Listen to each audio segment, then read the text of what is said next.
leave, get up, go. Leave, get up, and go. That's exactly what God was saying to the children of Israel.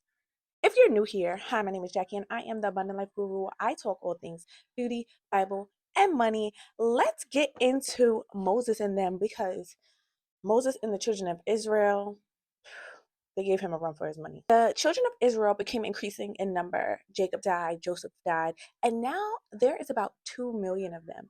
They're prosperous, they're minding their own business. And guess what? Somebody who didn't even know them, the new Pharaoh, who doesn't know where they came from, he decided that he wanted to oppress them.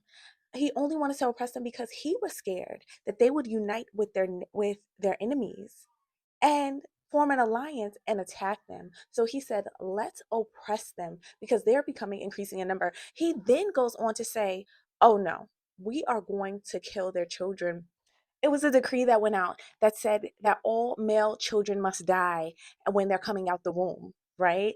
And the midwives were increasingly scared of the Lord. So they did not do that. So then the Pharaoh issued another decree, and the decree said that they had to throw the male babies into the Nile River. Now, if we know anything about the Nile River, there's a lot of alligators in the Nile River, but that was very harsh. But that's what people do when they fear you. They try to kill you, they try to kill your dreams. But I digress, because we're talking about Moses and them.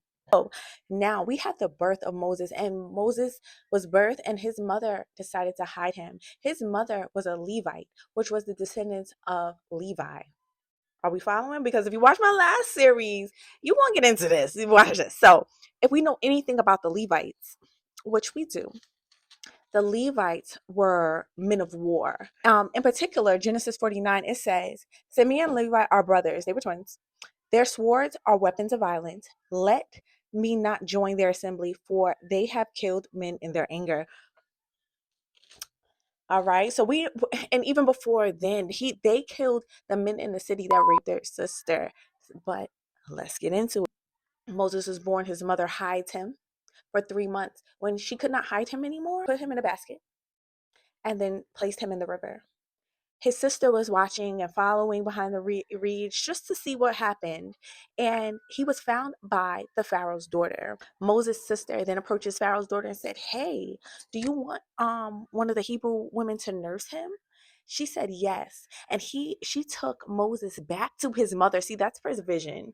Took him back to his mom, and his mom raised him for a certain amount of time. Usually it was like a year to 2 years they decide to wean them off the milk. So now he goes to live with Pharaoh, had the best of the best in Pharaoh's house, raised as Pharaoh's basically grandson, right? So now he's an adult. And this internally, he is a Hebrew, raised as an Egyptian. And he sees injustice. Then he is watching the laborers be very harsh to the Hebrews.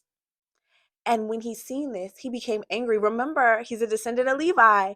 He became very angry, and he killed, when nobody was watching, he killed the Egyptian. So after he killed the Egyptian, the following day, he seen two Hebrews fighting. And he tried to interject, tried to be diplomatic about the situation. And they said, who made you ruler and judge over us? Are you thinking of killing me as you killed the Egyptian? Then Moses was afraid and thought, what I did must have become known. When Pharaoh heard of this, he tried to kill Moses. But Moses fled from Pharaoh and he went to live in Midian, where he sat down by a well. He then met a woman who helped him out in a sense. Her name was Zipporah. Zipporah ended up telling her father about him. His father Her father said, go get him. And he ended up marrying Zipporah, and they had children. Now here's where it gets real interesting. We're in Exodus chapter 3 right now, and this is when Moses encounters the burning bush. God told Moses, take off your sandals because it is holy ground.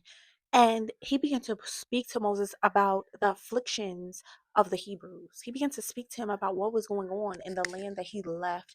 And he gave Moses a mandate to free his people.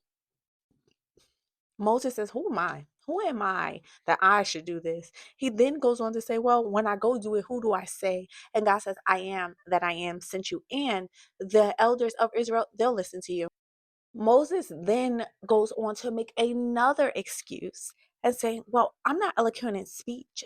I've been slow in speech and in tongue since birth. And the Lord got very angry with him. The Lord became very angry with Moses.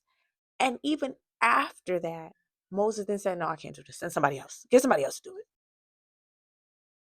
Now we're in chapter 4, verse 14, which said, the Lord's anger burned against Moses. And he said, what about your brother Aaron, the Levite? I know he can speak well. He is already on his way to meet you, and he will be glad to see you. You shall speak to him and put words in his mouth. I will help both of you speak and will teach you what to do. He will speak to the people for you, and it will be as if it was your mouth and as if you were God to him. But take this staff in your hand, and you can perform signs with it.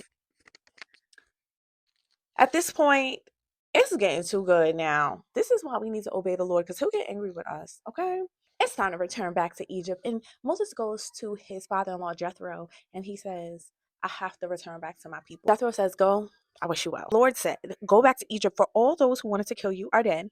So Moses took his wife and his sons, put them on a donkey, and started back to Egypt. And he took his staff of God in his hand.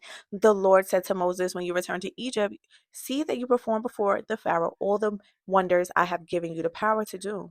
But I will harden his heart, so he will not let my people go.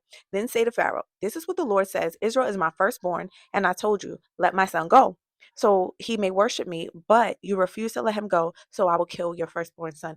Do you see what God told Moses to tell the Pharaoh, I'm going to kill your son because you won't let my people go. Listen, this is too juicy to wrap up all in one session. You guys got to stay tuned for part 2. See you later.